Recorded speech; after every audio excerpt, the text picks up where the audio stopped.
எல்லோரும் இன்புற்றிருப்பதை தவிர வேறொன்றுமறியேன் பராபரமை. என் அன்பான பிளேத்தமிழ் உறவுகளே, உங்கள் அனைவரையும் இந்த பதிவின் மூலமாக சந்திப்பதிலே பெரும் மகிழ்ச்சி.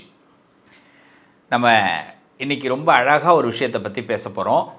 அதில் ரொம்ப முக்கியமாக நடைமுறை வாழ்க்கையில் இருக்கக்கூடிய சின்ன சின்ன சிக்கல்களை எப்படி நாம் சமாளிக்கலாம் அப்படிங்கிறது தான் இன்றைக்கி நம்ம பேச போகிறோம். இதில் முதல்ல இந்த உலகத்தில் நம்மளை யாராவது ஒருத்தவங்க வழி நடத்துனாங்க அப்படின்னா நம்ம ரொம்ப சீக்கிரமாக முன்னேற முடியும். இன்றைக்கி உலக வரிசையில் பணக்காரர்கள் வரிசையில் இருக்கக்கூடியவர்கள்லாம் பார்த்திங்கன்னா யாரோ ஒருத்தவங்க வழி நடத்தினவங்க தான். யாருமே தானாக தோன்றிய சுயம்பு லிங்கங்கள் கிடையாது. முன்னாடி யாரோ ஒருத்தவங்க ஒரு ஸ்கெட்ச் போடுறாங்க, அந்த ஸ்கெட்சை அவங்களால முடிக்க முடியல, அதை பார்த்துக்கிட்டே இருக்கிறாங்க. அந்த ஸ்கெட்சை இவங்க எடுக்கிறாங்க, இவங்க சக்ஸஸ் பண்ணிடுறாங்க. நீங்கள் கவனித்து பாருங்கள், முதல்ல ஒரு பிளான் போட்டவங்க அது வெற்றி அடைஞ்சாங்களா, அந்த பிளான் போட்டு அது அங்கேயே ஃப்ளாப் ஆகிட்டு அவங்க விட்டுட்டு போயிருப்பாங்க. அதிலேருந்து வந்தவங்க தான் அதிகமாக வெற்றி பெற்றவர்களாக இருப்பாங்க. இன்றைக்கி நம்மளுடைய ஜென்ரேஷனில் நம்ம நிறைய விஷயங்களை தெரிஞ்சுக்கிறதுக்கு முக்கிய காரணம் யாராக இருக்கும் அப்படின்னா நம்ம கற்றுக்கிறது தான். ஒவ்வொரு நாளும் ஒவ்வொரு பாடத்தை ஆண்டவன் கற்றுக் கொடுக்குறான். எல்லாரோட வாழ்க்கையிலையும் நீங்கள் எடுத்துக்கலாம். நீங்கள் நிம்மதியாக நீங்கள் ஒரு நாள் தூங்குறீங்கன்னா அடுத்த நாள் அந்த நிம்மதியோடு எழுந்திருக்கணும் அப்படின்னா நீங்கள் ஏதாவது ஒரு பாடத்தை கற்றுக்க போகிறேங்கிற ஒரு நம்பிக்கையோடு எழுந்தால் தான் நிம்மதியோடு எழுந்திருக்கலாம். இன்றைக்கி என்ன நடக்க போதோ தெரியலப்போ அப்படின்னா அந்த நாளே நமக்கு விரயமாயிடும். இன்றைக்கி இந்த ஒரு பாடத்தை இந்த காலம் கற்றுக் கொடுக்க போகுது. என்ன வேணாலும் கற்றுக் கொடுக்கலாம். அது என் குடும்ப உறுப்பினர்களால் எனக்கு ஒரு பாடம் கற்றுக்கலாம், என்னுடைய தொழிலால் ஒரு பாடம் கற்றுக்கலாம், என் நண்பர்களால் ஒரு பாடம் கற்றுக்கலாம், இல்லை ஊடகத்தின் மூலமாக ஒரு பாடம் கற்றுக்கலாம். ஏதோ ஒரு வகையிலே நான் ஒரு பாடத்தை கற்றுக்கொள்ளப் போகிறேன் அப்படிங்கிறது தான் உறுதி. இன்றைக்கி எந்த பாடத்தை நீ எடுக்க போகிற, எனக்கு நான் தயாராக இருக்கிறேன் அப்படின்னு இந்த பிரபஞ்சத்தை பார்த்து நாம் ஒரு கேள்வியை வைத்துட்டு அன்றைக்கி காலையில் எழுந்தோம்னா, என்னடா இன்னும் பாடம் கற்றுக்கலையேன்னு அந்த நாளை நாம் கடக்கும் பொழுது நிம்மதியாக கடக்க முடியும். அப்படி ஒரு பாடம், இந்த பாடத்துக்கு தான் இன்றைக்கி இவ்வளோ நாளா, ஓகே தேங்க்யூ சூப்பர், இன்றைக்கி இந்த பாடத்தை கற்றுக்கிட்டேன். அப்போ நம்ம என்ன பண்ணுவோம், அதை கற்றுக்கிட்ட பாடத்தை மறுநாள் நம்ம என்ன பண்ணுவோம், அது நமக்கு வழிகாட்டும். இப்படி ஒரு வழிகாட்டலை தான் இந்த கிரகங்களும் நாம் வணங்கக்கூடிய இறைவனும் நமக்கு கொடுத்துக்கிட்டே இருக்கிறாங்க. மரணம் என்னைக்கு அப்படின்னு யாருக்காவது தெரிஞ்சு போயிடுச்சுன்னு வச்சுப்போம், நிம்மதியாக இருக்க முடியுமா சொல்லுங்கள். இன்னும் ஒரு 10 நாள் தான் தம்பி இருக்க அப்படின்னு எனக்கு ஒரு ஆண்டவன் எனக்கு சொல்லிட்டான். என்னால் நிம்மதியாக இருக்க முடியுமா? முடியாது. அதே நீ 10 நாளில் இந்த இடத்த அடைய போகிற தம்பி அப்படின்னு ஒரு இலக்கு எனக்கு கிடச்சிருச்சு, எவ்வளோ நம்பிக்கையோடு இருப்பேன். 10 நாளா? 10 நாள் எனக்கு கிடச்சிருமா? ரொம்ப கஷ்டமாக இருக்கேங்க. எப்படியாவது அது மட்டும் எனக்கு அந்த ஒரு வேலை கிடச்சிட்டா போதும், கல்யாணம் ஆகிட்டா போதும், குழந்தை பெற்றுக்கிட்டா போதும், நான் தொழிலில் நல்ல நிலைமைக்கு வந்தால் போதும், நான் ஜெயிச்சிட்டா போதும், அரசியலில் நான் நின்றுட்டா போதும், 10 நாள் இது நடக்க போகுது அப்படின்னு சொன்னால் எப்படி இருக்கும்? எவ்வளோ ஒரு ஹாப்பி. அதே 10 நாளில் நீ செத்து போயிடுவேன் அப்படின்னா புரியுதா? அப்போ நெகட்டிவான வேர்ட்ஸ் எங்கெல்லாம் வருதோ, நம்ம மனசு ஏற்றுக்க முடியாத வார்த்தைகள் எங்கெல்லாம் வருதோ அந்த இடத்த விட்டு முதல்ல ஒதுங்கி வாங்க. இந்த உலகம் சவால். நான் தினசரி ஒரு பாடத்தை கற்றுக்கொள்கிறேன், இந்த பாடத்தை நான் இன்று சவாலாக ஏற்றுக்கொள்கிறேன் அப்படி ஒரு சபதம் எடுத்து ஒவ்வொரு நாளும் பொழுது விடியும் பொழுது நிம்மதியோடு எழுந்து பாருங்கள். நமக்கே ரொம்ப சந்தோஷமாக இருக்கும். இன்றைக்கி நான் இதை ஜெயிச்சிருக்கேன்டா, இன்றைக்கி இதை சமாளிச்சிருக்கேன்டா, இன்றைக்கி என் குடும்பத்தில் இந்த சண்டை வராமல் நான் தடுத்திருக்கேன்டா, இன்றைக்கி இந்த குடும்பத்தில் உள்ள உறுப்பினர்களை திருப்திப்படுத்தியிருக்கேன்டா, நான் என்னுடைய ஃபேமிலியில் நான் இந்த விஷயத்தை நான் சக்ஸஸ் பண்ணியிருக்கிறேன்டா, என் ஒர்க்கில் இந்த சாட்டிஸ்ஃபைட் பண்ணியிருக்கேன்டா, இவங்களோட நான் இவ்வளோ அழகாக பேசியிருக்கேன்டா, எனக்கு கோபமே வரலடா, இப்படிலாம் நமக்கு தோணும். இதுதாங்க வாழ்க்கை. அப்போ இது யார் தருவா? குரு தான் தருவார். அப்படிப்பட்ட குரு உங்களுக்கு அற்புதமான நல்ல விஷயங்களை இந்த காலகட்டத்தில் கொடுக்க போகிறார். குரு பகவான் வக்கரத்தில் இருந்தவர் மார்ச் மாதம் 17ஆம் தேதி முதல், இந்த 2026 மார்ச் 17ஆம் தேதி முதல் நிவர்த்தி அடைகிறார். இந்த நிவர்த்தி அடைகிறதுனால நம்ம வாழ்க்கையில் நடக்கக்கூடிய மிராக்கள் என்னென்ன ஒவ்வொரு ராசிக்கும் பார்க்க போகிறோம். வாங்க பார்ப்போம்.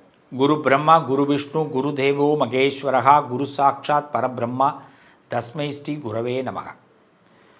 குருவில்லாத காரியங்களை நாம் நினைத்து கூட பார்க்க முடியாது. குரு மீது நம்பிக்கையும் குரு மீது ஒரு அன்பும் குரு மீது ஒரு மரியாதையும் கொண்ட மகர ராசி அன்பர்களே, மகரத்திற்கும் குருவுக்கும் ரொம்ப அதிகமான தொடர்பு உண்டு. உங்களுடைய வழிகாட்டுதலே ஒரு குருவாக தான் இருக்கணும். யாராவது ஒரு குரு இல்லாமல் உங்களால் அடுத்த கட்டத்துக்கு போகவே முடியாது. அது மாதிரி பழசை மறக்கிற குணம் உங்கள்கிட்ட வரவே வராது. ஏதாவது ஒரு உங்களை ஏற்றி விட்டவர்கள் தூக்கி விட்டவர்கள் இன்றைக்கி உங்களுக்கு சண்டையாக கூட இருக்கலாம், வருத்தமாக கூட இருக்கலாம், பகையாக கூட இருக்கலாம். அது காலத்தோடைய கட்டாயம். ஆனால் அவங்கள மரியாதையாக உங்கள் மனசில் இருந்து நவுத்திட மாட்டீங்க. அவன் கொஞ்சம் வீம்பு பிடிச்சவனாக இருந்திருப்பான், அதனால் பகையாக இருப்பான். ஏற்றி விட்டவனாக இருப்பான், தூக்கி விட்டவனாக இருப்பான். ஆனால் அவன் தூக்கி விட்ட நேரமும் ஏற்றி விட்ட நேரத்தையும் மறக்க முடியாது. அதனால் என்றைக்கு அவனு ஒரு ஆள் அந்த ஆள் வந்தால் கூட அந்த காலும் கையும் இப்படி ஒடுங்கி இப்படி நிற்கும்.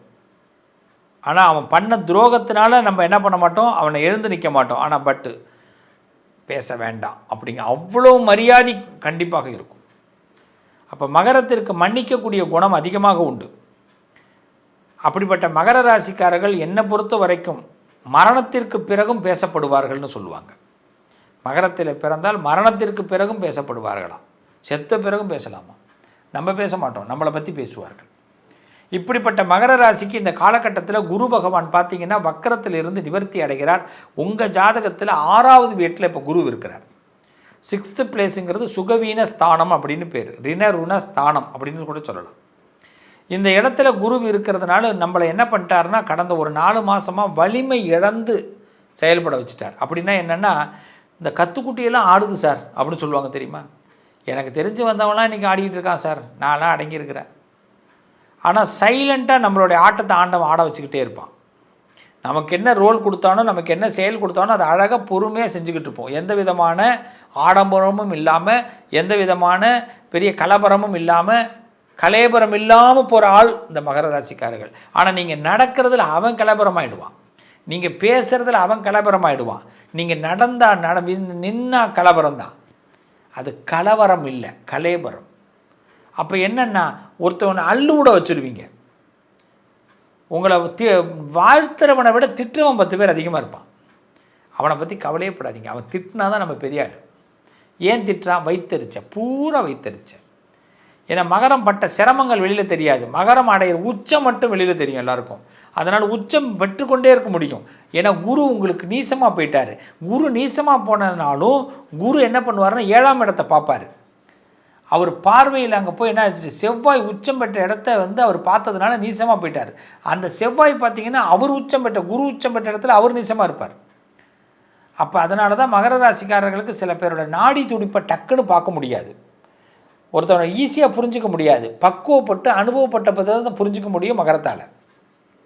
ஆகா நல்லவன் நம்பிட்டனடா அப்படின்னு அதிகமாக சொல்கிற வார்த்தை மகர ராசிக்காரர்கள். இவன் நல்லவன் நினச்சி டக்குன்னு வீட்டுக்குள்ளே விட்டுட்டேன்யா, நல்லவன் நினச்சி பிஸ்னஸில் விட்டுட்டேன்யா, நல்லவன் நினச்சி நான் கொஞ்சம் பேசிட்டேன்யா உண்மையை, நல்லவன் நினச்சி அவங்ககிட்ட நான் சில உண்மைகளை பேசிட்டேன்யா, நல்லவன் நினச்சி நான் அவனோட கொஞ்சம் தூரம் ட்ராவல் போயிட்டேன்யா. இந்த வார்த்தையை அடிக்கடி மகர ராசிக்காரர்கள் சொல்லுவாங்க. அப்புறமா அதில் ஆனால் இந்த உச்சத்தில் இந்த குரு பகவான் 7ஆம் இடத்துல உங்களுக்கு நீசமாக இருந்தாலும் அவருடைய பார்வை ரிட்டர்ன் பார்வை பார்க்கும்போது உங்களை புரிய வச்சுருவார். அதில் நீங்கள் விலகி வருவீங்க. அதற்கு பிறகு உங்கள் வேலையை பார்க்க ஆரம்பிப்பீங்க, உங்களுக்குன்னு ஒரு ஸ்டைலை உருவாக்குவீங்க. அது 2வது வளர்ச்சி தான் உங்கள் அசுர வளர்ச்சியாக இருக்கும், முதல் வளர்ச்சியை விட. எப்பயுமே செகண்ட் ஆஃப் தான் படம் சூடு பிடிக்கும். அதுமாதிரி மகர ராசிக்கு செகண்ட் ஆஃப் இந்த காலகட்டத்தில் பாருங்கள். குரு பகவான் வக்கரத்தில் இருந்தவர் நிவர்த்தி ஆகிறார். அதனால் நீங்கள் எதிர்பார்க்காத நல்ல விஷயங்கள்னா, இது எனக்கு சான்ஸே இல்லை சார், இதெல்லாம் முடிஞ்சு போச்சு நான் நினச்சிருக்கிறேன் அப்படின்னா கூட அது இப்போ நடக்கக்கூடிய நேரம். பெரியவர்கள் மூலமாக பாராட்டுகள் கிடைக்கக்கூடிய நேரம், பதவி மாற்றங்கள் கிடைக்க நேரம், பதவியில் முன்னேற்றங்கள் கிடைக்கக்கூடிய நேரம், பெருத்த பிரச்சனை எனக்கு வருமோன்னு நினச்சிருந்ததெல்லாம் அந்த பிரச்சனைகள் எல்லாம் விலகிற நேரம். இந்த வக்கர நிவர்த்தி ஆகும்போது சில நண்பர்கள் உங்களுக்கு கூட ஒரு ரகசியத்தை சொல்லிட்டு போயிட்டே இருப்பான். கொஞ்சம் கவனமாக இரு அப்படின்ட்டு போயிடுவான், கொஞ்சம் உஷாராயிரு அப்படின்ட்டு போயிடுவான். இந்த இடத்துல உன்னை போட்டு தள்ளறதுக்கு தயாராக இருக்காங்க, உன்னை கிடிக்கிறதுக்கு தயாராக இருக்காங்கன்ட்டு போவான். நம்பவே மாட்டீங்க. இது மாதிரி மிராக்கள்லாம் இப்போ உங்களுக்கு நடக்க போகுது. ஸோ அப்போ உங்களை ஆண்டவன் என்ன பண்ணுறான்னா அலாட் பண்ண போகிறான், குரு அலாட் பண்ண போகிறார். அப்போ நண்பர்கள் மூலமாக, பெரியவர்கள் மூலமாக, குருமார்கள் மூலமாக உங்களுக்கு கரெக்டான ஸ்கெட்சை ஆண்டவனே போட்டு தரப்போகிறான். நீங்கள் கவலைப்படாதீங்க ப்ரோ அண்ட் சிஸ்டர்ஸ். அவ்வளோதான். இதில் நீங்கள் ஒன்றே ஒன்று தான் செய்யணும். சனிக்கிழமை சிவன் கோயிலுக்கு போங்க. சனிக்கிழமைக்கு சிவனை போய் ஒரு கனெக்ட் பண்ணுங்கள்.